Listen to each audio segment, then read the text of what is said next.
J'ai intégré le groupe Direct 8 puis D8 en 2010 et j'ai travaillé pendant 3 ans pour l'émission animalière Les Animaux de la 8. Ce fut une très belle expérience et ça m'a donné envie en fait d'être l'auteur de mon propre projet. Donc je suis partie en mai 2014 au Bangladesh avec la présidente d'Action contre la faim, France.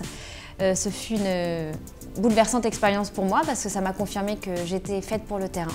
Et c'est là que j'avais envie de mener mes futurs combats, je l'espère, dans ma carrière. Un voyage incroyable dans le sens où il m'a également sauvé la vie parce que grâce à ce voyage, avec une simple visite médicale, on m'a décelé un souffle-cœur. Donc ça fait un double écho dans ma vie et c'est ce qui m'a donné d'autant plus la niaque de vouloir m'engager et de me dire voilà, aujourd'hui j'ai ma carte de presse, j'ai envie de me rendre utile et j'ai envie de montrer, de mettre en lumière les gens qui font justement dans le monde.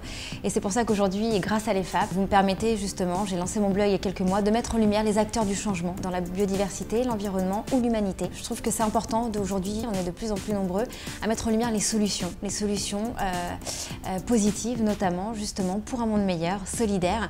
Et c'est ça qui m'anime chaque jour aujourd'hui. Et donc je suis également l'auteur, je développe avec une boîte de production un projet transmédia dans lequel également je veux mettre en lumière tous ces pionniers d'un monde meilleur. À l'époque, j'avais choisi de faire l'EFAP parce que c'était une école qui était reconnue, mais surtout au niveau de son réseau. Moi qui étais attirée par l'univers du petit écran, il y avait une bonne réputation justement avec le réseau EFAPien. Et il y a beaucoup d'anciens EFAPiens et EFAPiennes justement qui travaillent dans ce milieu-là, que ce soit chez les diffuseurs ou dans les boîtes de production. Si je retourne dans le passé, oui, je refais l'EFAP avec grand plaisir et en plus avec un nouveau cœur.